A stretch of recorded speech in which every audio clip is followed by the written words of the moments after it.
Okay, so let's discuss the practice sheet for per energy. So previously up to 58 तक हमने discuss कर लिया था ऑलरेडी. So from 60 onwards हमें भी डिस्कस करना है. So let's start with this question number 60. Okay, read करते हैं. So block M, it collides with a spring of constant this and compresses it by a length L. So मतलब ये है कि यार ये इसको कंप्रेस करने वाला है up to certain length L. हमें पता है कि यार x लेंथ कंप्रेस करते हैं तो कितनी एनर्जी स्टोर हो जाती है. तो मुझे पता है कि यार स्प्रिंग में एनर्जी स्टोर हो जाएगी हाफ के एक्स स्क्वायर. ठीक है. नाउ क्वेश्चन पूछे the maximum momentum of block after the collision. मतलब कोलिजन के बाद मैक्सिमम कितना मोमेंटम मिल सकता है वो हमें बताया है. तो इसका मतलब ये है कि इसकी जो एनर्जी है स्प्रिंग की पोटेंशियल एनर्जी ऑफ स्प्रिंग वो कन्वर्ट हो जाएगी किसमें, काइनेटिक एनर्जी में. So potential energy of spring is half k x square और kinetic energy is half M we square. But question में स्पीड नहीं पूछा है, क्या पूछा है, मोमेंटम पूछा है. तो इसलिए इसे हम किस में लिखेंगे, मोमेंटम का formula P square by 2m. ठीक है. वहां से x मतलब क्या है, l है. तो यहाँ से मोमेंटम आ जाएगा हमारा, हाफ कैंसिल आउट हो गया. सो हाफ कैंसिल आउट हो गया. सो यहाँ से मोमेंटम का फॉर्मूला आ जाएगा रूट अभी m इंटू के और x तो बाहर आ जाएगा, l बाहर आ जाएगा. सो डी ऑप्शन. देखिए 62 देख लेते हैं. 62 भी सिमिलर कॉन्सेप्ट है, सेम है. ऑब्जेक्ट का मास दिया है, स्पीड दिया है और वो कोलाइड करके एक स्प्रिंग को कितना कंप्रेस कर सकता है. तो इसका मतलब ये है कि उसके पास एक काइनेटिक एनर्जी है, वो किस में कन्वर्ट हो जानी चाहिए, स्प्रिंग की पोटेंशियल एनर्जी में. तो काम बन जाएगा हमारा. तो इसका मतलब हाफ एम वी स्क्वायर किस में कन्वर्ट हो जाए, हाफ के एक्स स्क्वायर में. ठीक है. अभी जस्ट वैल्यूज रख देनी यार, हाफ हाफ कैंसिल आउट हो गया, m और k की वैल्यूज रख दो, सॉल्व कर दें. तो इतना कुछ खास इसमें सॉल्व करने वाला था नहीं. 0.5 1.5 का square half M we square is equal to k is 50 and हमें एक्स स्क्वायर फाइंड करना है. तो यहाँ से एक्स स्क्वायर फाइंड कर सकते हैं इजीली. चलिए 62 हो गया. 65 नंबर देख लेते हैं. 65 रीड करते हैं. Body of mass rest subjected to constant force the kinetic energy. तो मैंने बताया था कि यार इसके दो पर्सपेक्टिव होते हैं, कि एक पर्सपेक्टिव होता है कि काइनेटिक एनर्जी निकालना है और कांस्टेंट फोर्स हमें दिया है. सो इसका मतलब ये है कि एफ कांस्टेंट है और हमें काइनेटिक एनर्जी निकालना है टाइम के साथ में. तो हमें पता है कि यार काइनेटिक एनर्जी मतलब स्पीड चाहिए होगी. ठीक है. स्पीड चाहिए होगी तो दो तरीके से हम कर सकते हैं. काइनेटिक एनर्जी क्या लिख सकते हैं, हाफ एम वी स्क्वायर, और वी फाइंड करने का ट्राई करें कितनी देर में, टी टाइम पे. तो हमें पता है कि टी टाइम पे अगर वी चाहिए तो फोर्स को हम मास इनटू एक्सेलरेशन लिख सकते हैं और वहां से फिर हम वी निकाल सकते हैं. तो इसका मतलब फोर्स को क्या लिख सकते हैं, फोर्स कांस्टेंट है, उसको लिख सकते हैं मास इनटू एक्सेलरेशन. हमें लेकिन वी चाहिए as a function of time. तो इसका मतलब क्या लिख सकते हैं, फोर्स ओवर मास, और एक्सेलरेशन को क्या लिख सकते हैं, अगर हमें x चाहिए होता तो v dv by D x लिखते हैं, लेकिन हमें t चाहिए तो इसे सिंपल लिख सकते हैं क्या, dv बाई dt. ठीक है. और dt इस तरफ और दोनों को इंटीग्रेट कर देंगे तो basically dv f by m तो कांस्टेंट है, dt दोनों को इंटीग्रेट करेंगे सो v का integration v and f by m will remain और dt का इंटीग्रेशन t. सो v की वैल्यू आ गई. तो इसका मतलब काइनेटिक एनर्जी हमें आ गई. देन काइनेटिक एनर्जी क्या हो जाएगी, it is half M we square.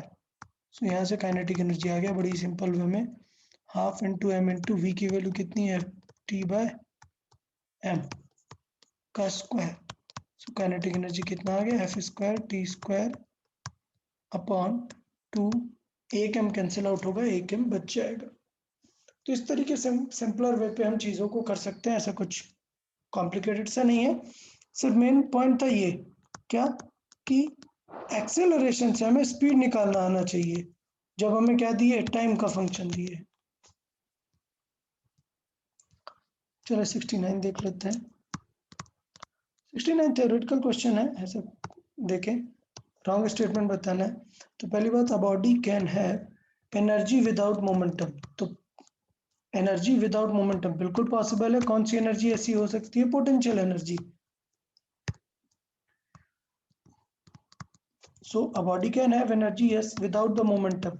तो पोटेंशियल एनर्जी अगर है तो मोमेंटम की जरूरत नहीं है, मूव नहीं कर रहा होगा। ठीक है, फिर kinetic energy is not conserved in an elastic collision. तो कोलिजन में ये चीज मैंने बताई है कि kinetic energy in elastic collision में कंजर्व नहीं रहती है। करेक्ट है। A body can have momentum without energy. तो सिर्फ मोमेंटम और एनर्जी वो पॉसिबल ही नहीं है।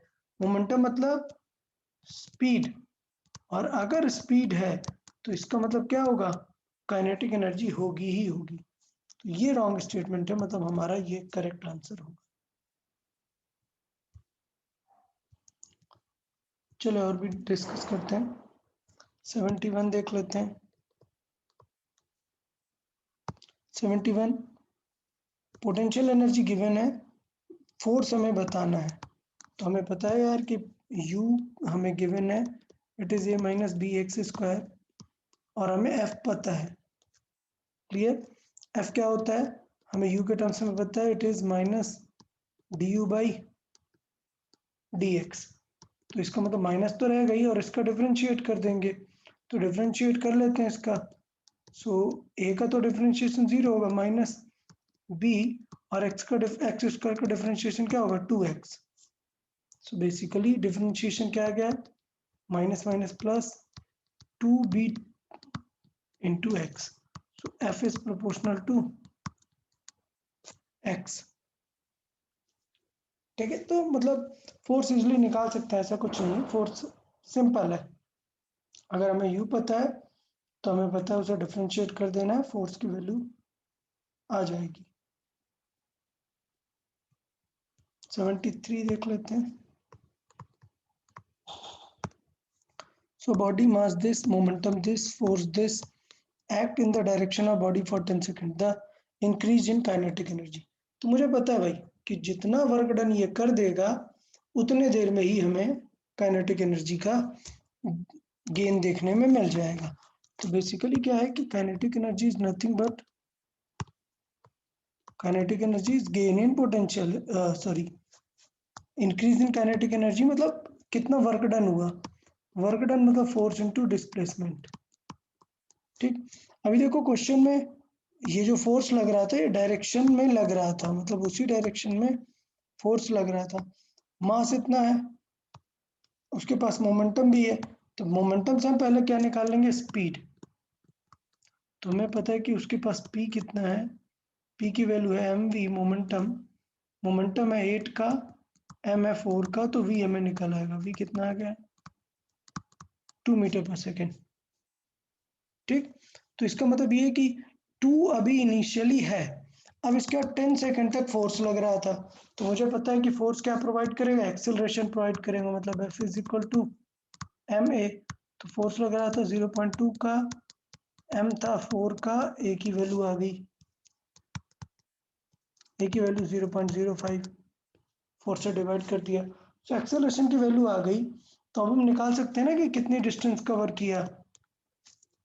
सो अब हम यहाँ से इजिली निकाल सकते हैं x डिस्टेंस कवर्ड। तो हमें पता है 10 सेकंड में कितनी डिस्टेंस कवर करेगा, तो ut plus half G T square, half A T square. Plus use कर रहे हैं क्यों? क्योंकि क्वेश्चन में क्या है? डायरेक्शन ऑफ मोशन में फोर्स लग रहा है 10 सेकंड के लिए, तो इसका मतलब यहाँ पर हैज टू बी प्लस। अभी क्लियर है?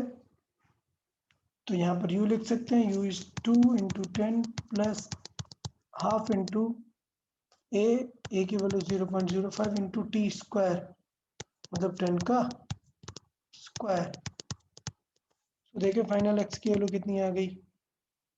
सो 20, x का स्क्वायर 100, 100 इंटू 5, 0.05, सो आ गया कितना? 5 डिवाइडेड बाई 2, 2.5। सो ये 20 प्लस 2.5। सो अभी x आ गया, काइनेटिक एनर्जी मतलब वर्क डन हम निकाल सकते हैं। काइनेटिक एनर्जी कितना हो जाएगा, work done. So work done is mass into acceleration, और ये डिस्प्लेसमेंट का वर्क। सो मास अभी ऑलरेडी देखा है, mass is 4 kg, एक्सेलरेंट 0.05 into x की वैल्यू 22.5। ठीक है, तो इस तरीके से अप्रोच कर देते हैं। ऐसा कुछ क्वेश्चन बहुत खास है नहीं, जस्ट हमें चीज़ों को थोड़ा सा ध्यान दे के रखना था कि न्यू स्पीड कितनी आ गई है और उसके अकॉर्डिंग काम कर सकते थे। ठीक है, अच्छा एक चीज़ और, हमने यहाँ पर वर्क डन से किया, हम एनर्जी से भी कर सकते थे। एक दूसरा मेथड क्या हो सकता था, दूसरा मेथड हो सकता था कि चेंज इन काइनेटिक एनर्जी क्या होता, kinetic energy minus kinetic energy initial. Sorry, increase हो रहा है मतलब फाइनली बढ़ गई है, kinetic energy final minus kinetic energy initial. तो वो भी कर सकते थे, delta k is half into m into v square. तो वी स्क्वायर बड़ा इजी है, अगर एक्सेलरेशन इतना है तो 10 सेकंड में कितनी हो जाएगी स्पीड, आराम से लिख सकते हैं, v is equal to u plus 80। So इसका मतलब 0.5 बढ़ जाएगी, तो कितनी हो गई 2.5। फाइनल स्पीड है 2.5 का स्क्वायर माइनस इनिशियल 2 का स्क्वायर। और इसे हम सॉल्व करते हैं कैसे, a प्लस बी से। सो 1/2 इंटू एम कितना है 4 इंटू ए प्लस बी मतलब 2 + 2 4.5 एंड a माइनस बी मतलब 0.5। ठीक है, तो इसे इस तरीके से अप्रोच कर सकते हैं, जल्दी सॉल्विंग का एक मतलब आइडिया रह सकता है। ठीक है, आई गेस किसी को कोई डाउट नहीं रहेगा। 73 यहाँ पे निकाल सकते हैं कि कितना इंक्रीज इन काइनेटिक एनर्जी आ जाएगा। चलो नेक्स्ट देख लेते हैं। 75, stone is projected vertically up maximum height h, the ratio of potential to kinetic at height this. तो ये तो बहुत ही लॉजिक वाली बात है कि अगर हमने यहाँ पे थ्रो किया हुआ है, ठीक है, तो u स्पीड से भेजा हुआ मतलब फुल काइनेटिक एनर्जी है, लेकिन h हाइट पर क्या होगा, पोटेंशियल एनर्जी फुल होगी। ठीक, तो हमसे पूछा है क्या 4/h हाइट पे, तो अगर हम इस हाइट पर देखें 4/5 हाइट पर, तो इसका मतलब ये है कि पोटेंशियल एनर्जी कितनी हो गई है 4/5 टाइम्स ऑफ mgh, और जो बाकी रिमेनिंग है वो क्या है, काइनेटिक एनर्जी। तो ये चीज़ मैंने पहले भी बताई थी कि पोटेंशियल एनर्जी और काइनेटिक एनर्जी के फॉर्मेट में अपन कर भी सकते हैं। तो अगर 4/5 पोटेंशियल एनर्जी है तो रिमेनिंग कितनी हुई, सो 1 से अगर मैं 4/5 हटा दूं तो रिमेनिंग रहेगी कितनी 1/5। Then the ratio of its potential to kinetic energy, तो पहले काइनेटिक एनर्जी निकाल ले, काइनेटिक एनर्जी है 1/5 mgh जितनी, तो इसका मतलब इन दोनों का रेशियो क्या आ जाएगा 1/5, 5 कैंसिल 4:1। लेकिन पहले क्या लिखा हुआ है, then the ratio of its potential energy to kinetic energy, पहले पोटेंशियल एनर्जी फिर काइनेटिक एनर्जी, आराम से इसको समझ सकते हैं। ओके, आई गेस ठीक था, कॉमन सेंस का ही क्वेश्चन था, ऐसा कुछ बहुत खास नहीं था।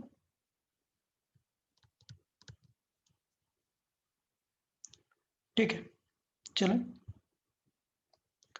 नेक्स्ट देख लेते हैं 77 देखें, a vehicle moving on a rough road, momentum P, coefficient of friction this, the stopping distances. तो मुझे पता है कि जो स्टॉपिंग रेजिस्टेंस है वो किसका आ रहा होगा, resistance a is equal to होगा F/m, और जो F है वो फ्रिक्शन है, फ्रिक्शन ही उसे रोक रहा होगा। सो फ्रिक्शन की वैल्यू कितनी है mu into mg divided by m। So acceleration कितना आएगा म्यू इनटू g जितना। स्टॉपिंग डिस्टेंस कितनी हो जाएगी, स्टॉपिंग डिस्टेंस हमें पता है it is u square by 2a। तो u तो हमारा वही है, u नहीं दिया है, क्या दिया है, vehicle of mass m is moving with momentum p।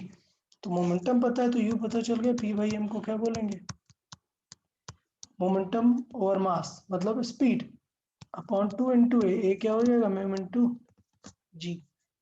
Simple सा आ गया p square by 2m square mu g. तो ठीक है, सिंपली दिख रहा है ये वैल्यू 77 आई गेस हो गया।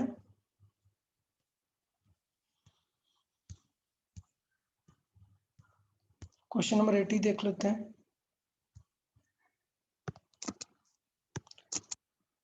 ओके, तो 80 भी एनर्जी का क्वेश्चन है। इट इज लाइक कि हमने यहाँ से एक बुलेट फायर की, ठीक। अब यहाँ पर कोई रेजिस्टेंस लगाएगा, वर्क डन करेगा बुलेट में लेट से, तो हमें पता है कि ये कुछ फोर्स लगाएगा और बुलेट कितना ट्रेवल करेगी ये चीज हम देख सकते हैं। तो इसका मतलब लेट से बुलेट एक्स ट्रेवल कर रही है तो कितना फोर्स लगेगा, कोई एक एफ फोर्स लग रहा है, ठीक। तो क्वेश्चन है कि फर्स्ट 3 सेंटीमीटर में वो है it loses half of its velocity. तो मतलब फर्स्ट एक्स डिस्टेंस में वेलोसिटी कितनी हो जाती है v/2। तो वेलोसिटी अगर v/2 है तो इसका मतलब एनर्जी कितनी हो जाएगी, हाफ एम स्क्वायर मतलब v/2 का स्क्वायर मतलब v स्क्वायर बाई 4 जितना। मतलब बेसिकली काइनेटिक एनर्जी कितनी हो गई है, k/4 बची है, ठीक है। तो क्वेश्चन है how further it can penetrate before coming to rest. तो इसको हम काइनेमेटिक्स में भी एक्सप्लेन कर चुके हैं कैसे सॉल्व करना है। यहाँ पर एनर्जी में भी देख लेते हैं कि वर्क डन बाय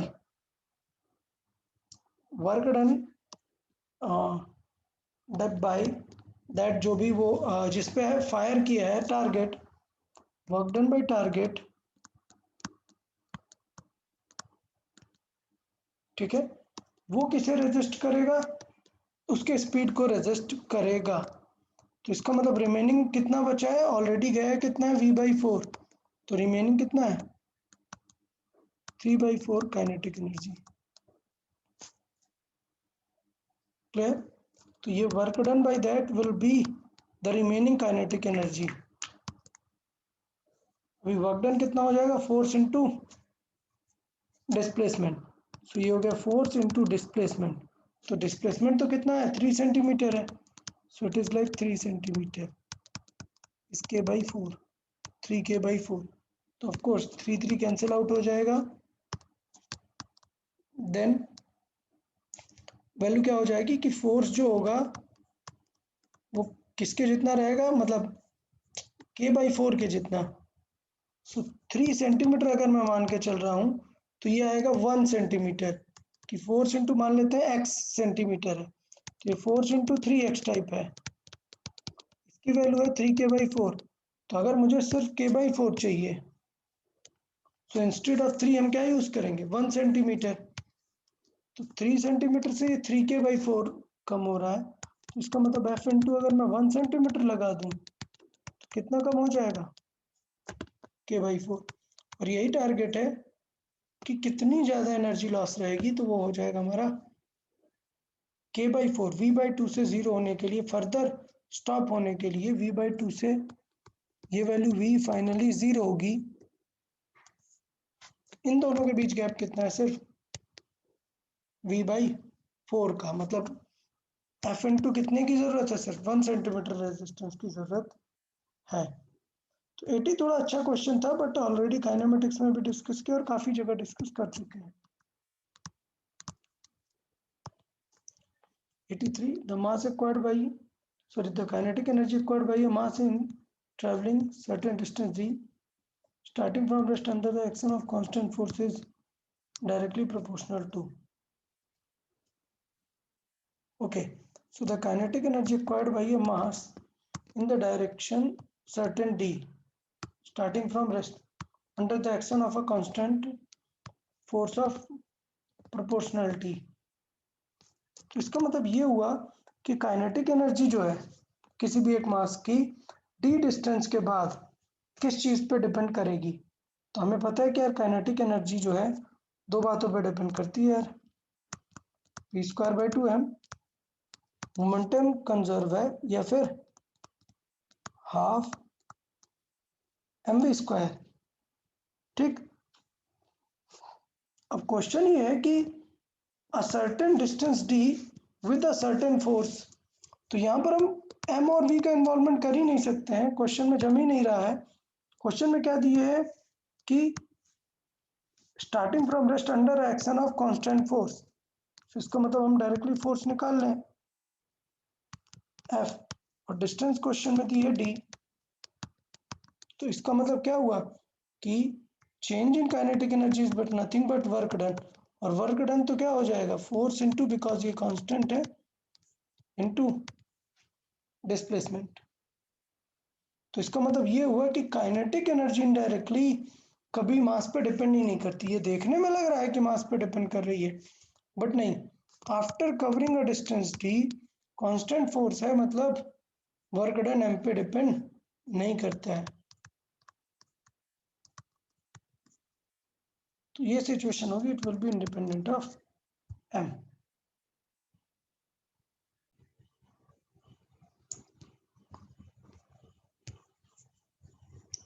Okay, 86.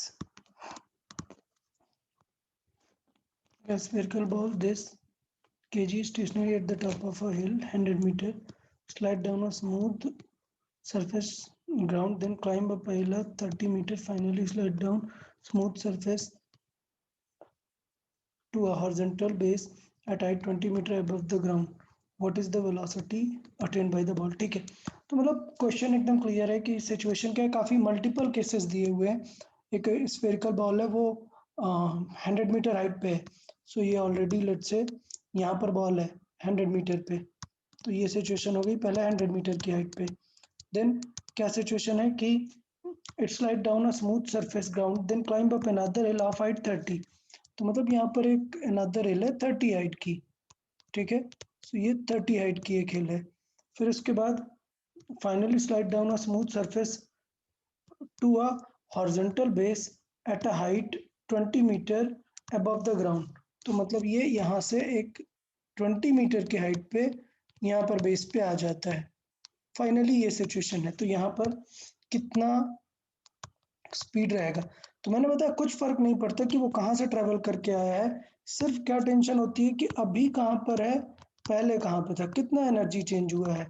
तो अगर मैं देखूं कि पहले 100 पे था और अभी 20 पे, मतलब कितना 80 मीटर का चेंज हुआ है। तो मतलब loss in potential energy is gain in kinetic energy.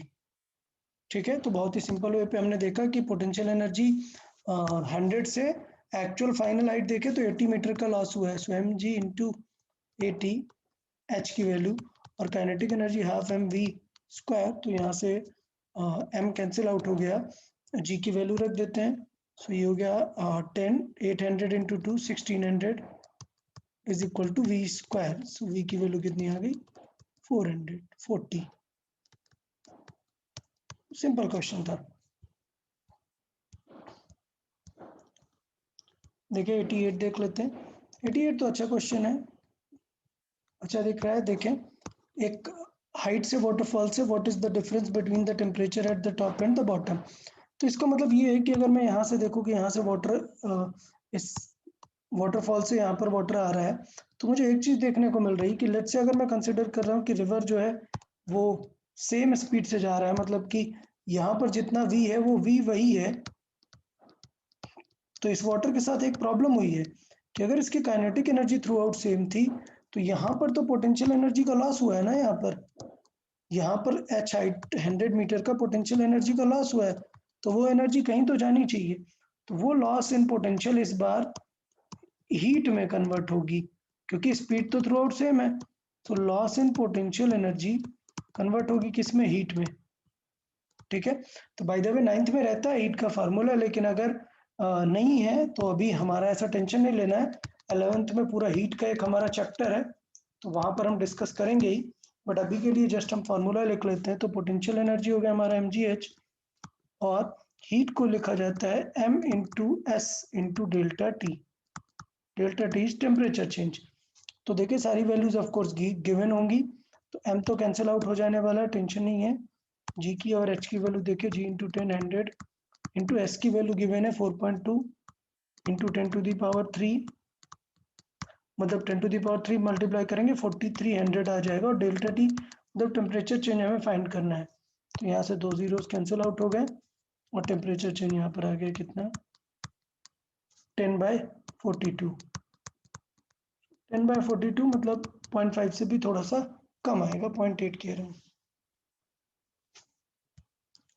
ठीक है, 88 अच्छा था। क्वेश्चन नंबर 90 देख लेते हैं। 90 body of mass m released from the top of a rough inclined plane. The force of friction is F. What is the velocity of the body will reach at the bottom? तो मतलब situation clear है कि जो है incline plane है और L length का plane है। तो हमें पता है कि अगर ये एल लेंथ का प्लेन है तो कोई भी ऑब्जेक्ट अगर नीचे आ रहा है तो ये कंफर्म हो गया कि उस पे एक फोर्स लग रहा है, फ्रिक्शन का अपोजिट फोर्स लग रहा है। तो ये गारंटी है कि फ्रिक्शन लॉस कराएगा हमारा। बट ये भी अच्छी बात है कि ये नीचे आने वाला है ना, तो नीचे अगर आने वाला है यहाँ पर तो इसको एनर्जी मिलने वाली है। अच्छा, एनर्जी कौन सी लॉस हो रही है? पोटेंशियल। अगर ये हाइट h है तो h हाइट का पोटेंशियल एनर्जी लॉस हुआ है और उससे क्या मिला है? उससे इसे कुछ स्पीड मिल गई होगी, प्लस फ्रिक्शन में भी तो लॉस हुआ है ना। तो बेसिकली अगर हम बात करें तो जो mgh एनर्जी थी हमारी, mgh एनर्जी ने दो काम किए हैं। क्या काम किया है? उसको फ्रिक्शन का वर्क डन किया है, work done by friction, plus kinetic energy भी थोड़ी सी दे दी है, जो रिमेनिंग स्पीड बची है यहाँ से। तो इसका मतलब mgh फ्रिक्शन का वर्क डन कितना हो जाएगा? Friction force into L distance plus half mv square. तो यहाँ से v की वैल्यू कितनी हो जाएगी? v स्क्वायर की वैल्यू कितनी हो जाएगी? ये माइनस मल्टीप्लाई करेगा और 2/m और ये वैल्यू हो जाएगी क्या? mgh माइनस fl और फिर इसका स्क्वायर रूट ले लेंगे। तो काफ़ी सिंपल था, ऐसा कुछ सॉल्विंग जैसा था नहीं खास। ये कंफर्म हुआ है कि यहाँ से नीचे आया है तो किसका लॉस हुआ है? पोटेंशियल एनर्जी का। अब वो पोटेंशियल पूरी काइनेटिक में नहीं बदली है, कुछ फ्रिक्शन ने उसको लॉस भी करा दिया। तो इट इज लाइक कि सपोज पोटेंशियल में चेंज हुआ 100, 70 मिली काइनेटिक और 30 कहाँ चली गई? फ्रिक्शन के लॉस में। सो बेसिकली मैं इक्वेशन लिखूंगा कि 100 पोटेंशियल से 30 फ्रिक्शन को दे दिया और 70 बची काइनेटिक को दे दिया। ये टाइप है कि इक्वेशन को लिखने का। देखिए 91 देख लेते हैं।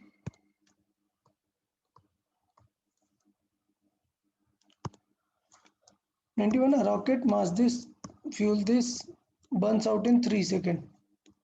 ठीक है, starting from rest on a horizontal smooth track, it gets a speed of this after fuel burns out. What is the approximate thrust in the rocket? What is the energy content per unit mass of the fuel?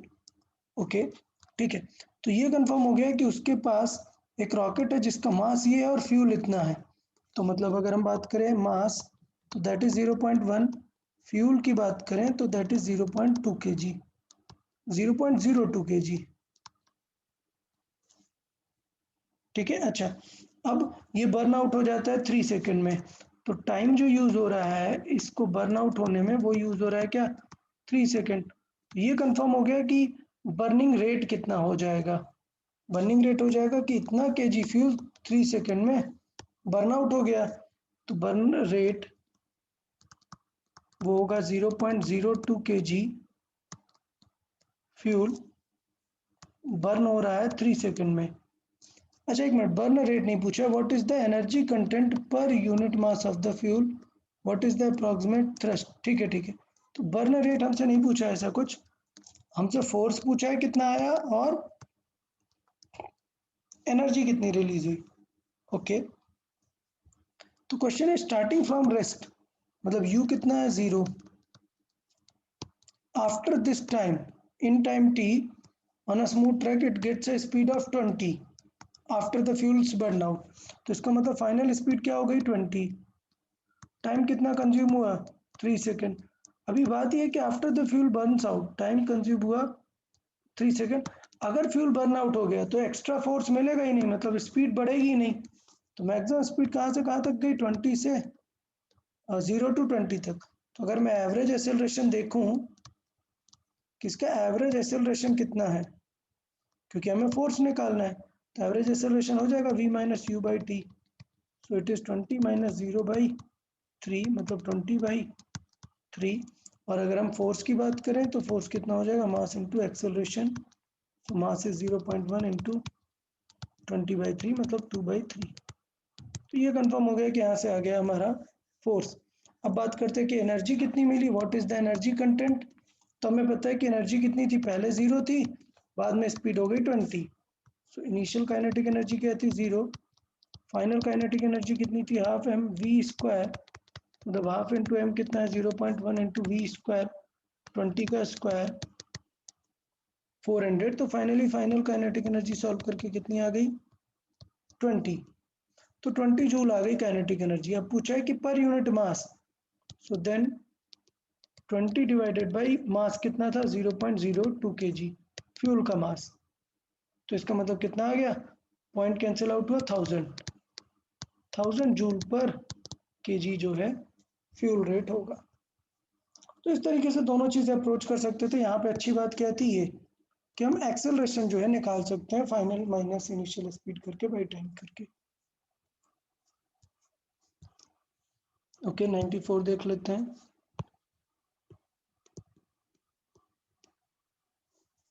94 में अब ये situation है, block नीचे आ रहा है, spring को compress कर रहा है। The minimum deformation in the spring is nearly. तो हमें डिफॉर्मेशन बताना है, मतलब कंफर्म हो गया कि अपनी हाइट पोटेंशियल एनर्जी है वो किस में कन्वर्ट कर देगा, इसके स्प्रिंग के पोटेंशियल एनर्जी में कन्वर्ट कर देगा। ओके तो इसका मतलब ये है कि ये कंफर्म होगा कि mgh वाली height energy half k x square में कन्वर्ट कर देगा। और एक्स हमसे पूछा हुआ है, तो m कितना है 40 ग्राम, मतलब डिवाइड बाई 1000 करेंगे, इंटू जी कितना है 10, इंटू एच कितना है 5 metre, is equal to spring constant कितना है 400 इंटू एक्स स्क्वायर। तो बहुत ही सिंपल, जस्ट सॉल्विंग ही है, मतलब जीरो कैंसिल आउट हो गया। और यहाँ पे देखें तो 10 का मल्टीप्लाई हो गया, एक्स स्क्वायर कितना आ गया, ये 200 हो गया, इसे डिवाइड कर दे 5 से, सो कितना हो गया 40 हो गया, और 4 से भी डिवाइड कर देंगे तो यहाँ पे क्या आ गया 1/100। 1/100 मतलब x की वैल्यू कितनी आ गई 1/10। ये मीटर में आ गई, मतलब आंसर क्या आ गया 0.1 मीटर।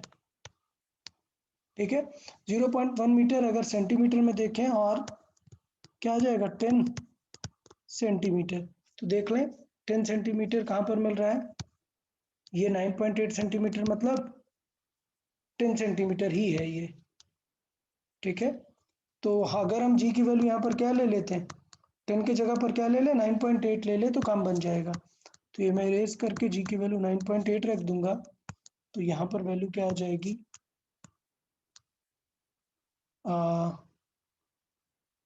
9.8/100। ठीक है, मतलब सॉल्व कर देंगे उसके अकॉर्डिंग अप्रोच कर लेंगे, अभी फिर से बदलने की ज़रूरत नहीं है इतनी। यहाँ पर 10 के अकॉर्डिंग ही प्रोसीड करेंगे, बाकी अपन सॉल्व कर देंगे तो उसके अकॉर्डिंग यहाँ पर वैल्यू आ जाएगी।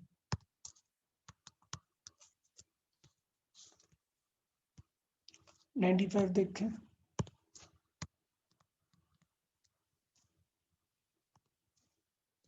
Mass m suspended by a weightless spring, the horizontal force is required to displace it until the string makes an angle 45 degree with the vertical. Okay, तो सिचुएशन ये है कि a mass m is suspended with a weightless string, तो m को sustain किया और यहाँ पर एक हॉरिजॉन्टल फोर्स लगा रहे हैं, तब तक लगा रहे हैं जब तक कि ये वर्टिकल से 45 डिग्री का एंगल नहीं बना लेती। तो ये कंफर्म है कि हॉरिजॉन्टल फोर्स से कैफ लगा रहे हैं, सिर्फ क्या देखना है कि ये डिस्टेंस कितनी हो जाएगी।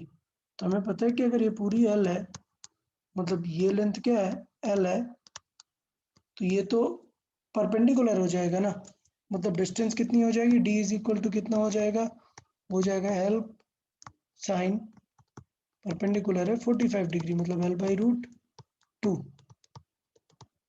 और वर्क डन हमें पता है, work done will be that force into perpendicular distance. So perpendicular distance यहाँ से आ गई कितनी, जो बी फोर्स है। अच्छा एक चीज, क्वेश्चन क्या पूछा है, वो फोर्स दिया ही नहीं है। The horizontal force that is required to displace it until the spring makes an angle is this with the vertical is okay। तो इसका मतलब इसने वो वर्क डन पूछा ही नहीं है, इसने क्या पूछा है कि ये फोर्स कितना होगा। तो फिर भी हमने वर्क डन तो निकाल लिया कि इसको वर्क डन इतना हमें करना पड़ेगा, ये हमारा हो गया work done by that force. लेकिन हमें पता है कि इससे एनर्जी लॉस कितना हुआ, ये चीज भी हम निकाल सकते हैं। तो हमें पता है कि ये यहाँ पर है और अभी यहाँ पर है, तो ये हाइट होगी h। मैं देख सकता हूँ h कैसे निकाल सकता हूँ, पूरी हाइट है l, l minus L cos theta, ये हो गई हमारी हाइट।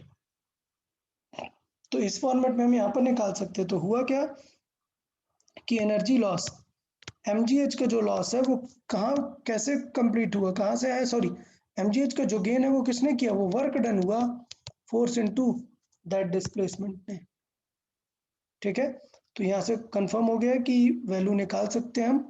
क्या वैल्यू आ जाएगी, mgh की वैल्यू मतलब क्या है l, और एल माइनस कॉस थीटा मतलब 1 माइनस कॉस थीटा कितना है 1/√2 is equal to f into क्या वैल्यू आ जाएगी l/√2। तो देखें यहाँ से एल एल कैंसिल आउट हो जाएगा, √2 कैंसिल होगा अगर हम एलसीएम ले लेंगे, तो इसकी वैल्यू कितनी आ जाएगी mg√2 माइनस 1, √2 जो है एलसीएम लेके दोनों का कैंसिल। तो अच्छा पार्ट था, इसमें हमने दो चीजें समझी। क्या चीजें समझा कि work done by that force अगर हमें चाहिए तो वो वर्क डन जो है उसी ने क्या प्रोवाइड किया होगा, एनर्जी प्रोवाइड की होगी। ये हमें समझना पड़ेगा कि ऊपर ले जाने के लिए इतनी एक्स्ट्रा एनर्जी लगी, वो किसने प्रोवाइड की होगी, इसने ही, वर्क डन ने। ठीक है, ओके 96 देख लेते हैं। Okay, a 2 kg block slide down the floor with a speed this, it strike uncompressed spring and compresses it till the block is motionless. The kinetic frictional force is this. The spring constant is this. Through what distance the spring compressed. Okay, तो ये confirm हो गया कि spring का जो force है वो oppose कर रहा है। ठीक है, और काइनेटिक एनर्जी है हमारे पास। तो बेसिकली काइनेटिक एनर्जी ने क्या काम किया, काइनेटिक एनर्जी ने स्प्रिंग की पोटेंशियल एनर्जी दी, कंप्रेस किया, प्लस वर्क डन भी किया होगा वो जो एक्स्ट्रा काइनेटिक फ्रिक्शन था उसके अगेंस्ट। तो देखिए काइनेटिक एनर्जी मतलब हाफ एम वी स्क्वायर ने स्प्रिंग पे kinetic energy potential energy store की होगी, प्लस वर्क डन भी किया होगा। तो friction force into x distance तक वर्क डन किया। तो ये हमारा सिचुएशन रहेगा कि किस तरीके से हम इसे सॉल्व कर सकते हैं। अभी हमें सॉल्व क्या करना है, डिस्टेंस। तो यार ये एक्स में तो क्वाड्रेटिक इक्वेशन बन गई ना, तो सॉल्व करना थोड़ा लेंदी रहेगा। क्वाड्रेटिक इक्वेशन बन गई, सॉल्व करना लेंदी रहेगा। सबकी वैल्यू रखना शुरू करते हैं। So m is m into v square कितना है, 2 कॉमन लेके मैंने मल्टीप्लाई कर लिया है। लेट्स से वी स्क्वायर की वैल्यू 4, 4 का स्क्वायर कितना 16 इज इक्वल टू हाफ तो है कैंसिल हो गया है 10,000 एक्स स्क्वायर प्लस एफ कितना है 15x। तो यार यहाँ से बहुत ही क्लियर समझ में आ रहा है कि ये जो इक्वेशन है वो 10,000 x square plus 15x is equal to 32, ये है, ये उसकी इक्वेशन है। तो इसका मतलब अगर ऐसा कुछ रह जाता है, इक्वेशन अगर ऐसा रहता है, तो हमें समझना चाहिए कि यार ये इतना बड़ा नंबर है कि इसके रिस्पेक्ट में 15x बहुत ही छोटा पड़ जाता है। तो ऐसा कुछ अगर है तो हम कंसिडर कर सकते हैं this is very small. Small मतलब अप्रोक्सीमेटली क्या रख दो, 0 रख दो। तो बहुत ही सिंपल वे पे x इज इक्वल टू कितना आ जाएगा, रूट ऑफ 32 डिवाइडेड बाई 10,000। तो 32 का रूट 16 का रूट होगा 4 और रिमेनिंग 2 का रूट नहीं आएगा, डिवाइडेड बाई 100। ठीक है, तो ये हो गया हमारा किसमें, मीटर में। और अगर हमें सेंटीमीटर में चाहिए तो 100 का मल्टीप्लाई करेंगे, तो नीचे 100 कैंसिल आउट हो जाएगा, सिर्फ क्या बचेगा 4 इंटू √2 की वैल्यू कितनी हो जाएगी 1.41, ठीक है। सो नियरली आंसर जो है 5.5 के राउंड आ जाएगा, ठीक। तो ये थोड़ा सा समझ के करना है कि आंसर अभी एग्जैक्ट 5.5 नहीं आएगा, क्योंकि हमने थोड़ा सा यहाँ पर एक्स क्या किया, इग्नोर कर दिया है।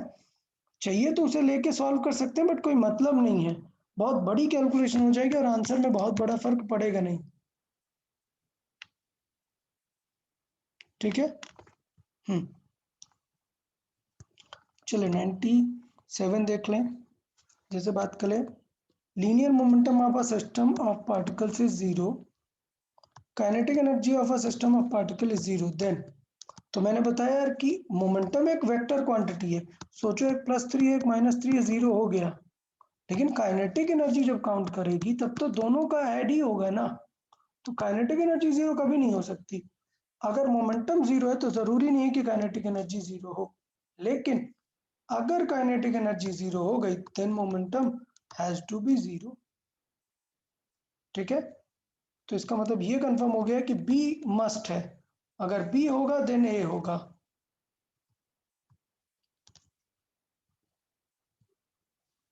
Okay,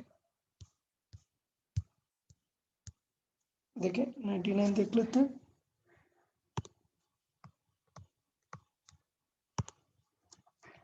one dimensional motion energy 4 particles हैं, रिलेशन उनके पोटेंशियल एनर्जी काइनेटिक एनर्जी में दिया है, तो in which region he can not be found, ठीक है।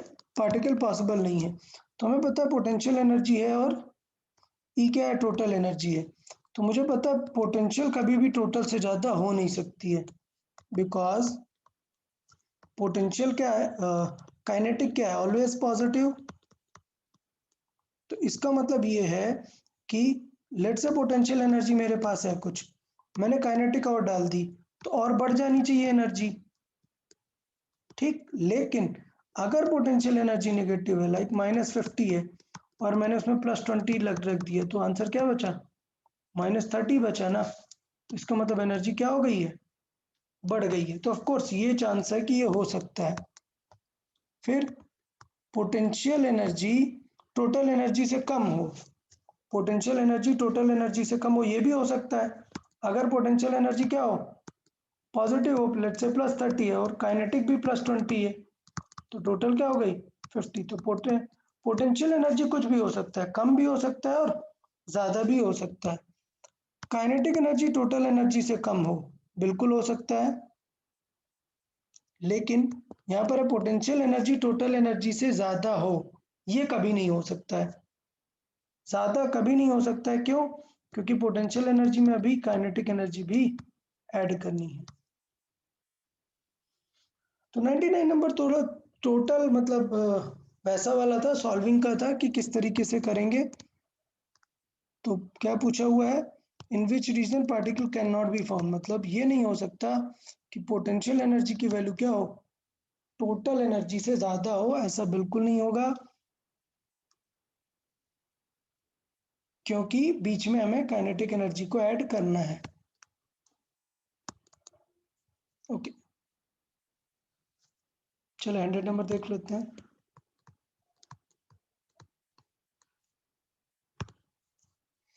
Person weighing this raises the center of gravity of body this while taking a step 1 meter in jogging. He jogs for 6 kilometers. Assume that there is no loss of energy due to friction in the air. The body of the person is capable of converting 10% of intake from food. What is the energy equivalent of food that would be required to compensate energy utilized for the jogging? ठीक है, तो situation ये दिया है कि while taking each step of 1 meter length he raises his body by 0.25, ठीक है, और उसका वेट है 600। तो हम ये लिख सकते हैं कि इन ईच 1 मीटर वो कितनी एनर्जी ऊपर रेज कर रहा है, कितना लॉस क्रिएट कर रहा है, तो कितना mgh, तो मतलब mg is 600 into h is 0.25, मतलब which is 1/4, so it is 150। इतनी एनर्जी वो ईच मीटर में कर रहा है। 6000 किलोमीटर, 6 किलोमीटर में कितनी energy? So 15,000 sorry 150 into 6000, so it is 90 and 4 zeros. तो इसका मतलब हुआ 9 into 10 to the power 5 joule, इतनी उसे एनर्जी चाहिए।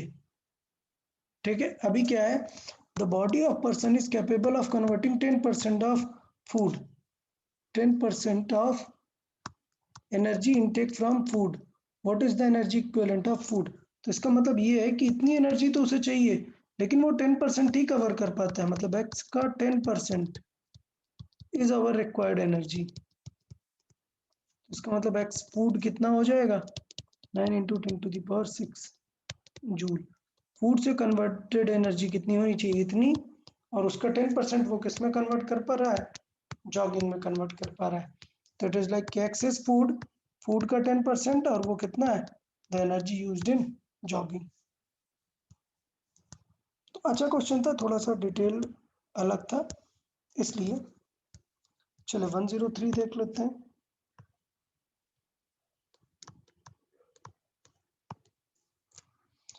So in a shot put event, an athlete throws 10 kg mass at a speed this 5 degree from a height this above the ground.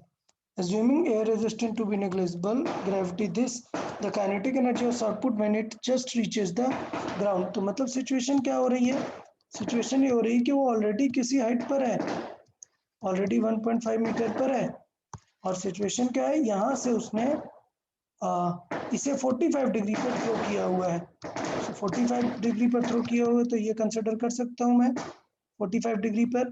अभी उसको speed कितनी दी हुई है, 1 मीटर पर second, तो यू की वैल्यू कितनी है, 1 मीटर पर सेकेंड। ठीक है, तो ये सिचुएशन है। तभी पॉइंट है कि जब ये ग्राउंड पे पहुंचेगा तब क्या होगा, उसको कितनी काइनेटिक एनर्जी मिल जाएगी। तो मैंने बताया कि यार काइनेटिक एनर्जी ये इस बात पे बिल्कुल डिपेंड नहीं करती कि आपने किस एंगल पर उसे थ्रो किया है, सिर्फ किस पे डिपेंड करती है कि आप कितनी एनर्जी चेंज क्रिएट कर रहे हो, आप किस हाइट पे हो और फाइनली किस हाइट पर आ गए हो, वहीं पे काइनेटिक एनर्जी डिपेंड करती है। तो काइनेटिक एनर्जी सीधी सी बात है, पोटेंशियल एनर्जी किस में कन्वर्ट होगी, sorry kinetic energy, potential energy convert होगी किस में, काइनेटिक एनर्जी में। ठीक, बट जब हमने थ्रो किया तब उसके पास ऑलरेडी 1 की स्पीड थी, मतलब एक्स्ट्रा काइनेटिक एनर्जी तो थी। तो potential energy is change in kinetic energy, पहले वाली काइनेटिक एनर्जी तो रहेगी, तो चेंज इन काइनेटिक एनर्जी कितनी होगी, एक्स्ट्रा कितनी बढ़ जाएगी, that will be m g h. ठीक है, तो एम 10 के जी, जी 10, हाइट 1.5, सो ये कितना आ गया 150 जूल, इतनी बढ़ गई। सो न्यू एनर्जी कितनी आ जाएगी, न्यू वो आ जाएगी पहले वाली half M we square plus change in kinetic energy, और पहले वाली हाफ एम वी स्क्वायर में एम कितना था 10 इंटू वी स्क्वायर कितना 1 का स्क्वायर, तो कितना आ गया था बेसिकली 5, तो ये आ गया 5 और ये आ गया 150, तो आंसर रहेगा 155, 155 जूल हमारी एनर्जी हो जाएगी टोटल। देखिए क्वेश्चन में ये तो नहीं पूछा था kinetic energy of output when it reaches the ground, हाँ टोटल एनर्जी पूछा, ये नहीं पूछा है कि ओवरऑल कितनी होगी, मतलब सॉरी इंक्रीज कितनी होगी, इंक्रीज तो 150 होगी, ओवरऑल उसके पास 155 है।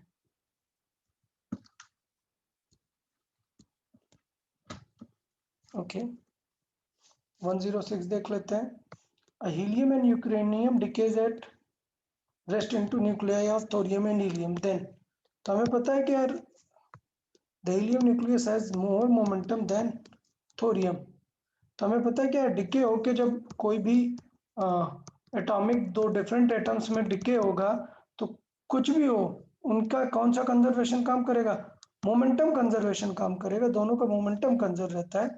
ये हमने बात किया है कि एक बॉम्ब है, दो पार्ट में एक्सप्लोड होगा तो क्या रहेगा, मोमेंटम कंजर्व रहेगा, काइनेटिक एनर्जी तो उसमें चेंज होगी।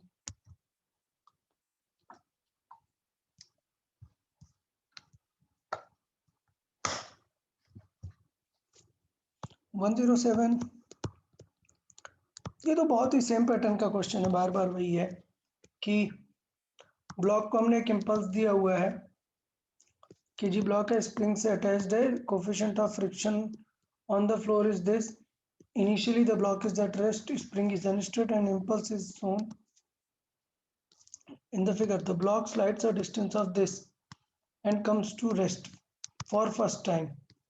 The initial velocity of the block is, तो मतलब हमने कुछ इसे मोमेंटम दिया, देखें हमने कुछ इसे काइनेटिक एनर्जी दी, अब ये काइनेटिक एनर्जी से कंप्रेस करेगा, कंप्रेस कर देगा अगर, तो वो काइनेटिक एनर्जी स्प्रिंग में पोटेंशियल में चली जाएगी, प्लस साथ में लॉस भी तो होगा ना, इतनी डिस्टेंस तक फ्रिक्शन के साथ चला है, फ्रिक्शन कोफिशिएंट तो निकालना पड़ेगा हमें। फ्रिक्शन फोर्स कितना है, it will B mu into mg।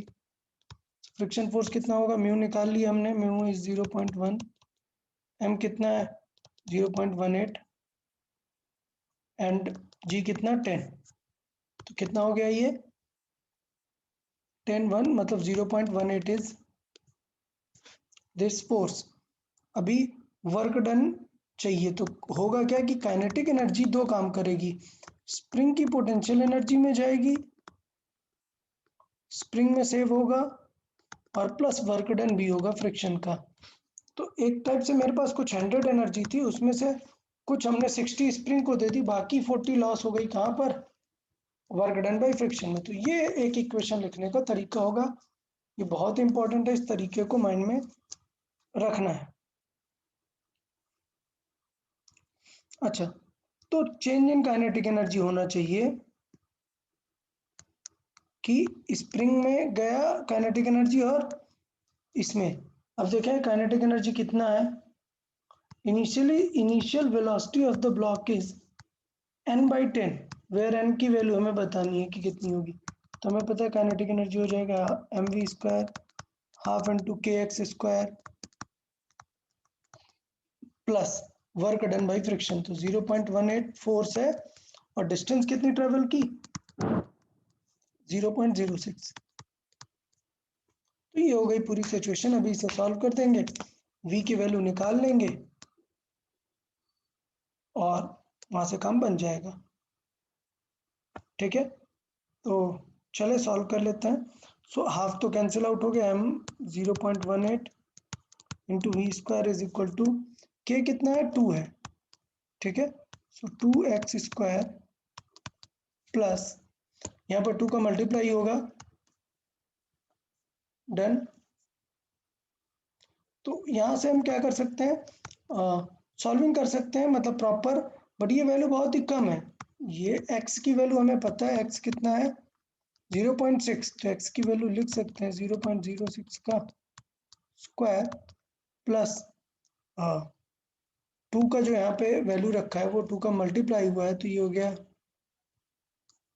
0.36 into 0.06। अभी 18 का डिवाइड करके v² की वैल्यू सॉल्व कर देना है, उसे कंपेयर कर लेना है, n/10 से वैल्यू निकाल लेना है। तो सॉल्विंग का है, ऐसी इक्वेशन अभी एक क्वेश्चन में आई थी जहां पर मैंने इसे इग्नोर कर दिया था, तो रीजन मैंने इग्नोर इसलिए किया था कि ये जो फोर्स था बहुत ही छोटा था एज कंपेयर टू k, 10,000 और 15 का कंपैरिजन था, तब नहीं कर सकते थे, लेकिन अभी कंपेयर कर सकते हैं, k की वैल्यू कितनी है 2 और फोर्स की वैल्यू कितनी है 0.18, तो स्टिल कंपैरेटिव है, मतलब सॉल्व करना पड़ेगा। चले नेक्स्ट देख लेते हैं।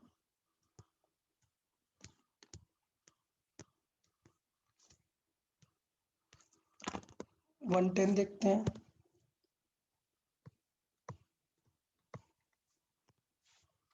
So body at rest uniformly accelerated on a straight line, the power delivered to it at time t। ठीक है, तो यूनिफॉर्मली एक्सेलरेटेड है मतलब एक्सेलरेशन क्या है, कांस्टेंट है।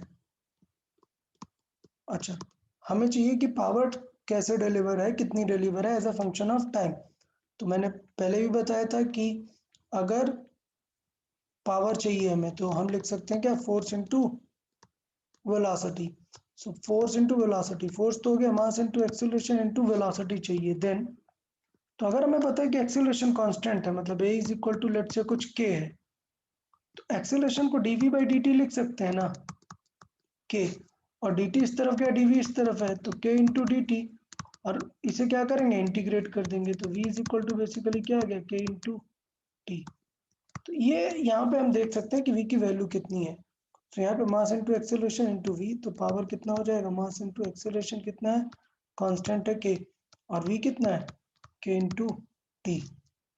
तो यहाँ से क्लियर दिख रहा है कि सारा कुछ कांस्टेंट है, पावर प्रोपोर्शनल टू टी है। तो इस तरीके से पावर डिलीवर कर सकते हैं, वर्क डन बाई टाइम से भी कर सकते थे, बट ये जो है पावर डिलीवर का सबसे बेस्ट मेथड है, फोर्स इनटू वेलोसिटी के थ्रू। चलिए क्वेश्चन 114 देख लेते हैं। A boy climb up hill will rise 1 in every 25। Okay, तो मतलब ऐसा फिगर दिया है कि 1 मीटर हाइट जाएगा ईच 25 मीटर के बाद। तो बेसिकली अगर इसे मैं मानूं तो साइन थीटा की वैल्यू आपको गिवन है 1/25। मैं देख पा रहा हूँ कि ये वैल्यू बहुत ही स्मॉल है, तो आप साइन थीटा को चाहिए तो, अगर अभी ज़रूरत तो नहीं है, बट अगर चाहिए तो साइन थीटा को थीटा या फिर टेन थीटा भी लिख सकते हैं, क्योंकि वैल्यू काफ़ी छोटी है 1 से। खैर हमें इतनी ज़रूरत नहीं है इसकी, हम डायरेक्ट कर सकते हैं। The mass of the body है इज बाइसिकल इज दिस 120, मतलब टोटल मास 120 है। What is the power applied by boy he is cycling at the rate of 6 kilometre per hour. तो हमें पता है कि v की वैल्यू कितनी है, 6 किलोमीटर पर आवर, तो मीटर पर सेकंड में कन्वर्ट कर लेंगे, 5/18 का मल्टीप्लाई कर देंगे, आंसर कितना आ गया, 5/3 मीटर पर सेकंड। तो अभी पूछ रहा है क्या, what is the power applied, तो हमें पता है पावर अप्लाइड कितना हो जाएगा, फोर्स। तो फोर्स तो कितना लग रहा है, mg sin थीटा, और पावर अप्लाइड क्या होगा, फोर्स इनटू वेलोसिटी। फोर्स है mg sin theta and velocity तो जस्ट हमें पता ही चल गई है। तो mg की वैल्यू कितनी है 120 इंटू जी की वैल्यू 10, साइन थीटा की वैल्यू 1/25 इंटू वी की वैल्यू 5/3। थोड़ा सा सॉल्व कर देंगे, 5, इस 5 को सॉल्व कर देंगे और 3 को सॉल्व कर देंगे 8, तो यहाँ से आ जाएगा 80 वैट। तो अच्छे से सॉल्व कर सकते हैं, ऐसा कुछ टफ नहीं है, बस ये थोड़ा सा सिंपल सा फार्मूला था जो हमें माइंड में रखना है। 115 देख लेते हैं। A car manufactured chemist car can accelerate from 0 to 10 in 5 second, मतलब u इज इक्वल टू 0 है, v इज इक्वल टू कितना है 10 मीटर पर सेकेंड, और टाइम कितना लगा 5 second. Now the total mass is this, the average power, okay, average power develop by the engine. तो इसका मतलब हमें देखना है कि कितनी एनर्जी उसने दे दी, और वही हो जाएगा कि हम पावर निकाल सकते हैं in that time, in that particular time कितना पावर लगा। अगर एवरेज पावर पूछ रहा है तो यहाँ पर पूछ रहा है average horse power develop by the engine. तो दो तरीके हैं, इधर वर्क डन और एनर्जी, और या फिर फोर्स इनटू वेलोसिटी के फॉर्मेट में कर सकते हैं। तो देख लेते हैं, लेट्स से एक्सेलरेशन की बात कर लेते हैं, तो वो क्या हो जाएगा, v minus you by T, मतलब 10 माइनस 0/5। एक्सेलरेशन कितना हो गया, 2 मीटर पर सेकेंड स्क्वायर, ठीक है। अच्छा, एक्सेलरेशन आ गया, अब हम फोर्स और वेलोसिटी सारी चीज़ें निकाल सकते हैं। पावर डेवलप कितना हो जाएगा, फोर्स इनटू वेलोसिटी। अच्छा एक चीज़ और है, एक प्रॉब्लम है, फोर्स इनटू वेलोसिटी करना सही नहीं रहेगा, क्यों, क्योंकि ओवरऑल अगर हम बात करें ओवरऑल, तो इसका मतलब ये हुआ कि वेलोसिटी थ्रू आउट सेम नहीं थी ना। तो फोर्स की वैल्यू m इंटू एक्सेलरेशन की वैल्यू 2 इंटू वेलोसिटी की वैल्यू 10 रखना, ये गलत हो जाएगा। तो इधर एवरेज वेलोसिटी रखो या फिर दूसरा कुछ मेथड देखें। तो पावर का मेथड हो जाएगा work done over time, work done मतलब एनर्जी ओवर टाइम, और एनर्जी हम जानते हैं क्या, half M v final square minus v initial square upon time taken. तो इसका मतलब ये हो जाएगा हाफ इंटू एम कितना है 10,000 into v square. So v square कितना है फाइनली 10 का स्क्वायर मतलब 100 और इनिशियल तो 0 है, इनिशियल से कुछ मतलब नहीं है, सो ये हो गया 5। तो इस तरीके से हम दो चीजें लिख सकते हैं। एक तो पहले हमने क्या किया, पहले जो मैंने बताया कि एनर्जी के फॉर्मेट में कर सकते हैं, सॉरी इसके फॉर्मेट में हम कर सकते हैं फोर्स का इनटू वेलोसिटी के फॉर्मेट में, ठीक है। दूसरा क्या बताया, दूसरी क्या सिचुएशन हो सकती है कि एनर्जी की तरह से वर्क डन और एनर्जी के फॉर्मेट में कर ले, तो दोनों फॉर्मेट से कर सकते हैं, दोनों से ही बेटर रहेगा। तो इसे अपना सॉल्व कर देंगे, वैल्यू आ जाएगी, देखें 5 2 दोनों कट हो जाएगा 10 से, रिमेनिंग आएगा क्या 10, मतलब ओवरऑल कितना आएगा 10 to the power 4, so overall आएगा 10 टू द पावर 4, ठीक।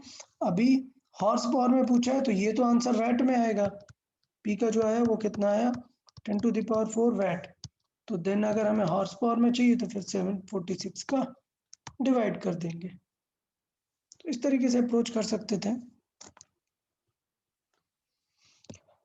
चलिए 116 देख लेते हैं।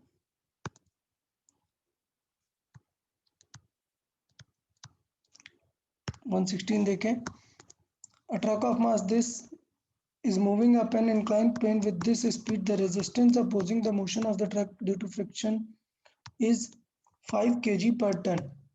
तो इसका मतलब क्या होगा, the power of the engine is, okay, तो हमें पता है कि resistance, the opposing motion of the truck due to friction is 5 per 10 पर टन, सो 10 टन है, तो टोटल फ्रिक्शन कितना आ गया, फ्रिक्शन फोर्स 50, तो टोटल फ्रिक्शन फोर्स लग रहा होगा 50 न्यूटन। अच्छा, हमें नीचे क्या करना है, speed, speed 72 kilometre per hour है, ठीक है। तो स्पीड हमें मेंटेन रखनी है, कंटिन्यूअसली मेंटेन रखनी है। तो देख लो ये फर्क है प्रीवियस क्वेश्चन में, इसमें और इसमें ये फर्क है, इसमें v क्या है, वेरिएबल है, इसमें v क्या है, वेरिएबल है, इसलिए हमने f पावर का फॉर्मूला f इंटू वी नहीं लिखा, इधर हम v लिखते तो एवरेज v लिखते, तो v नहीं लिखा। अभी यहाँ पर देखो कह रहा है कि कांस्टेंट वेलोसिटी है, तो इसका मतलब कितना है, कांस्टेंट वेलोसिटी मतलब 72 किलोमीटर पर आवर, 72 को कन्वर्ट लिख देंगे, 72 इंटू 5/18 तो 20 मीटर पर सेकेंड। अभी बिकॉज v कांस्टेंट है, स्पीड कांस्टेंट है, तो एक्सेलरेशन क्या होगा 0। इसका मतलब नीचे अगर mg sin थीटा लग रहा है तो उसको कौन बैलेंस कर रहा होगा, फ्रिक्शन। तो बेसिकली हमें कितना वर्क करना पड़ेगा या हमें कितना फोर्स लगाना पड़ेगा, वो किस पे डिपेंड करेगा, फ्रिक्शन और mg sin थीटा पे डिपेंड करेगा। तो इसका मतलब क्या हो जाएगा, इसका मतलब ये है कि अगर हम एक ऑब्जेक्ट को कांस्टेंट स्पीड से लेके जा रहे हैं फोर्स से, तो दो लोग अपोज करने वाले हैं यहाँ पर, ठीक है, दो लोग अपोज करेंगे, एक तो नीचे की तरफ mg sin थीटा लगेगा और नीचे की तरफ क्या लगेगा, एक फ्रिक्शन लगेगा, बिकॉज ये ऊपर जा रहा है और फोर्स इन दोनों को ही बैलेंस करने का ट्राई करेगा। तो इस तरीके से हम दोनों में कैलकुलेट कर सकते हैं। तो पावर का फॉर्मूला क्या आ जाएगा, फोर्स इनटू वेलोसिटी, और फोर्स की बात करें तो दो फोर्स यहाँ पर लगेंगे, mg sin थीटा को भी निकाल लेते हैं, mg sin थीटा को सॉल्व कर लेते हैं। सो mg किसमें 10 टन है, सो 1 टन मतलब 10 to the power 3 into g 10 into sine theta, it is 1 in 50 मतलब 1/50 कर सकते हैं, क्लियर। तो आंसर क्या आ जाएगा, 2 इंटू 10 टू द पावर 3।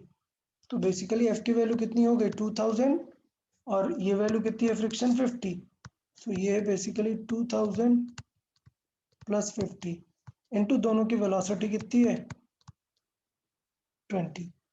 तो इस तरीके से सॉल्व कर सकते हैं। तो p की वैल्यू कितनी आ गई, p की वैल्यू सॉल्व करें अगर, सो 2050 ये हो गई p की value into 20।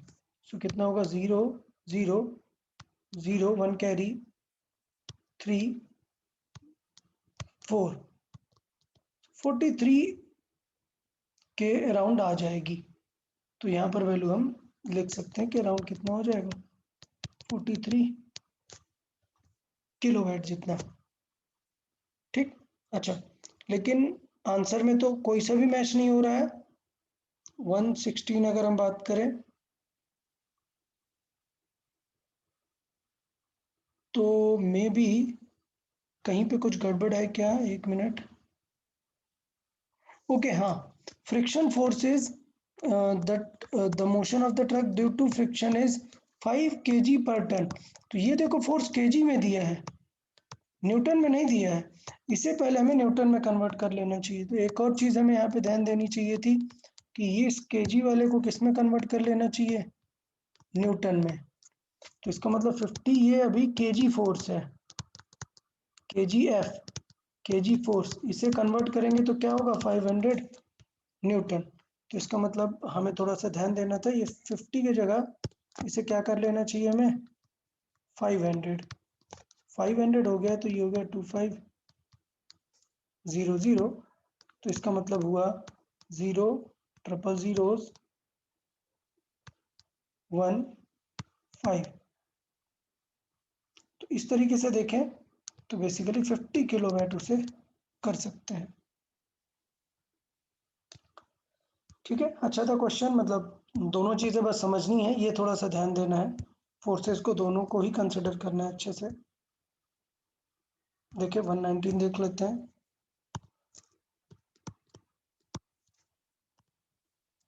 Body mass m accelerated from rest to a speed v in t time t, the instantaneous power delivered as a function of time। ठीक है, तो मतलब फिर से वही बात है कि पहले स्पीड थी u इज इक्वल टू 0, बाद में स्पीड हो गई finally v in time t। तो टाइम उसे लगा t, ये फंक्शन हुआ। तो अगर एक्सेलरेशन की बात करें तो वो कितना हो जाएगा v minus you by T. तो ये हो गया कितना v बाई टी, ये हो गया एक्सेलरेशन। बट पूछा है कि power delivered as a function of time. So हमें पता है कि एट एनी टाइम टी अगर मुझे v निकालना है तो v इज इक्वल टू क्या हो जाएगा u प्लस ए टी। तो u तो 0 है, तो v इज इक्वल टू क्या हो जाएगा, a मतलब कितना है v बाई टी, ये v डैश मान लेते हैं, नई वेलोसिटी। तो ये क्या हो गया v by t into T. तो ये नई velocity as a function of time आ गया हमारे पास। हमें क्या चाहिए था, पावर। तो पावर का क्या फॉर्मूला था, force into velocity. So force मतलब mass into acceleration, it was v by t, into velocity it was v by t into T. तो देखें power as a function of time हमारे पास आ गया। तो इस तरीके से इसको अप्रोच कर सकते हैं। ये तो अच्छा क्वेश्चन था, बट इजी था। 22 देख लेते हैं। Engine pumps 1 quintal coal from a coal mine इतना डीप इन 0.5 सेकेंड, उसका एफिशिएंसी इतना है, देन पावर ऑफ इंजन कितना है। तो मतलब बेसिकली वो क्या काम कर रहा है आप देखो, पहले पहले देखो कितना आउटपुट पावर लेके दे रहा है आपको, वर्क कितना कर रहा है। तो वर्क है बेसिकली एनर्जी कितनी दे रहा है अपॉन टाइम कितना ले रहा है। एनर्जी वो किसी हाइट से लेके आ रहा है, mgh की एनर्जी प्रोवाइड कर रहा है अपॉन टाइम टेकन। एम कितना 1 क्विंटल, 1 क्विंटल मतलब 100 kg इंटू जी इज 10 और हाइट है 100 अपॉन टाइम कितना लगा 0.5 सेकेंड, मतलब 1/2। तो बेसिकली 2 इंटू 10⁵ ये आ रहा है पावर आउटपुट। तो पूछ रहा है क्या, then the power of the engine is. तो हमें पता है कि एफिशिएंसी क्या होती है, पावर आउटपुट कितनी आ रही है अपॉन पावर इनपुट कितनी आ रही है। ठीक है, तो इसका मतलब पावर इनपुट कितना हो जाएगा, पावर इनपुट हो जाएगा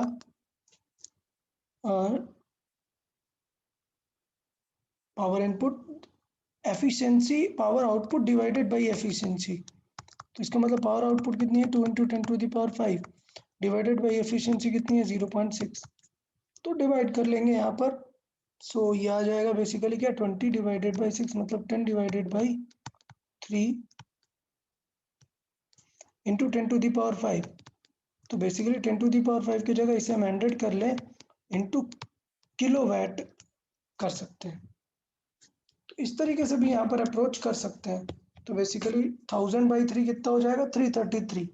तो 330 हम मार्क कर सकते हैं।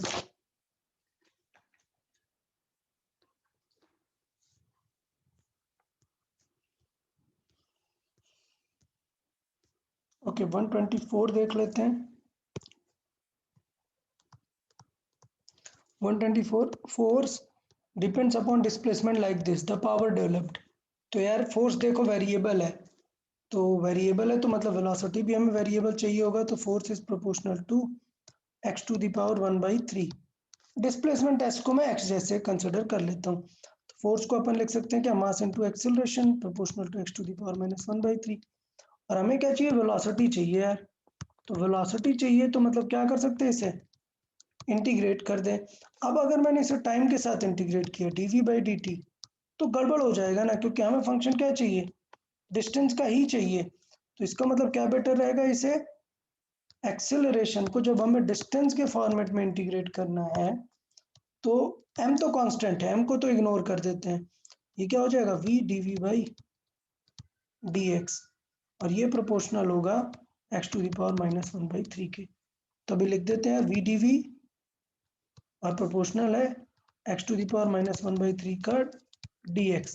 अभी ले लेंगे यार इंटीग्रेशन दोनों साइड का। तो हमें पता है कि यार v का इंटीग्रेशन क्या होता है v²/2। बिकॉज हम प्रोपोर्शनलिटी देख रहे हैं तो ज़्यादा हम रेशियो पे दिक्कत नहीं लेंगे। v²/2 x का देखना है तो x⁻⁻⁻⁴ था +1 होगा डिवाइडेड बाई -1/3 +1। तो मैं फिर से बोल रहा हूँ कांस्टेंट को हम इग्नोर कर रहे हैं v प्रोपोर्शनल टू। अगर मैं यहाँ पर देखूँ तो -1/3 +1 सॉल्व करेंगे तो क्या आ जाएगा 2/3 x⁻²/3। अब देखो यार दोनों तरफ स्क्वायर है तो क्या करेंगे स्क्वायर रूट ले लेंगे। स्क्वायर रूट लेंगे अगर तो देखें क्या बचेगा v बचेगा प्रोपोर्शनल टू स्क्वायर रूट लेंगे तो स्क्वायर हट जाएगा x⁻ क्या बचेगा 1/3। अब हमें पता है पावर क्या होती है, पावर होता है फोर्स इनटू वेलोसिटी। तो पावर प्रोपोर्शनल होगा फोर्स किसके प्रोपोर्शनल था x⁻⁻⁴ के और वेलोसिटी किसके प्रोपोर्शनल x⁻+1/3 पे। तो पावर प्रोपोर्शनल टू x⁻ क्या रहेगा 0। तो अच्छा क्वेश्चन है, अच्छे से अप्रोच कर सकते हैं इसे इस तरीके से। 125 देख लेते हैं। So a car mass m driven with acceleration this straight level road against constant external resistance r when the velocity of car is v at the rate at which engine of the car is doing the work will be। तो मतलब clear है यार कि engine को जो work done करना पड़ेगा work done करना पड़ेगा वो दो काम करना पड़ेगा। एक तो काइनेटिक एनर्जी मेंटेन करनी है प्लस साथ में work done against the resistance भी करना पड़ेगा। तो इस तरीके से अपन एडजस्ट कर सकते हैं कि क्या है काइनेटिक एनर्जी चाहिए हमें, सॉरी काइनेटिक एनर्जी नहीं, क्वेश्चन क्या पूछा है when the velocity is v the rate at which engine of the car is doing work. तो रेट ऑफ वर्क डूइंग मतलब वर्क नहीं निकालना, हमें क्या निकालना है पावर निकालना है। Power is rate of work done. तो बेसिकली पावर तो होता है फोर्स इनटू वेलोसिटी, ठीक है। अब हमें पता है कि कोई एक ऑब्जेक्ट है जो कि a एक्सेलरेशन से जा रहा है लेकिन उस पर क्या लग रहा है पीछे की तरफ एक रेजिस्टिव फोर्स r भी लग रहा है, ठीक है। तो इसका मतलब उसमें नेट फोर्स कितना लग रहा होगा हमें वो देखना पड़ेगा। तो अगर हम बात करें कि एक ऑब्जेक्ट है जो कि a एक्सेलरेशन से आगे जा रहा है जिसमें आगे की तरफ लग रहा है एक F फोर्स और पीछे की तरफ क्या लग रहा है R फोर्स, तो नेट फोर्स कितना हो जाएगा। नेट फोर्स अगर देखें तो ये होगा F माइनस R और नेट फोर्स को क्या लिख सकते हैं M इंटू ए टाइप में, ठीक है। तो यहाँ पर पूछ रहा है कि वर्क डन बाई कार, क्योंकि कार ये एक्स्ट्रा फोर्स लगा रहा है यहाँ पर। तो एक्स्ट्रा फोर्स एफ की वैल्यू कितनी आ गई, ये आ जाएगी R प्लस एम ए। तो इस तरीके से यहाँ पर जज कर सकते हैं। सो पावर हमें चाहिए तो वर्क डन बाई कार कितना हो जाएगा, उसे R प्लस एम ए जितना फोर्स लगाना पड़ेगा इनटू उसकी ये वाली स्पीड हो जाएगी। ओके, तो 125 अच्छा क्वेश्चन था बट स्ट्रिक्ट था, ऐसा कुछ टेंशन लेने वाली बात नहीं थी। 126 देख लें।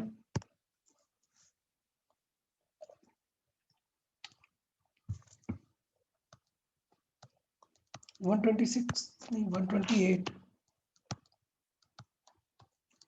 देखिए 128 में सो car driven on a straight road friction rate road delivering constant power then the velocity, तो कांस्टेंट पावर देख रहे हैं और हमें वेलोसिटी चाहिए as a function of time. तो देखें फिर क्या सिचुएशन हो जाएगी, इसका मतलब हमें पता है कि p कांस्टेंट है और हमें क्या चाहिए, वेलोसिटी चाहिए। तो p इज इक्वल टू हमें पता है यार फोर्स इनटू वेलोसिटी लिख सकते हैं, बट दिक्कत ये है कि हमें velocity as a function of time चाहिए।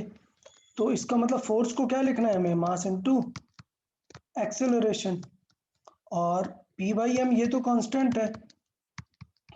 एक्सेलरेशन को दो तरीके से लिख सकते हैं, क्या, dv बाई dt जब t चाहिए हो और v dv बाई dx जब x चाहिए हो।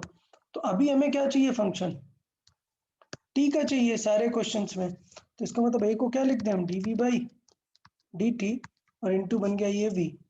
तो बेस्ट वे क्या हो जाएगा, dt को इस तरफ ले आए, v dv अलग हो गया, p बाई m अलग हो गया और dt अलग हो गया। तो बस अब इंटीग्रेट कर देंगे तो कंफर्म हो गया, ये हो गया क्या, v square is equal to ये हो गया p बाई एम और t की वैल्यू t। तो इसका मतलब क्या हो गया, हमें v ही तो चाहिए था, then the velocity, so velocity क्या हो जाएगा, root of p by M into T.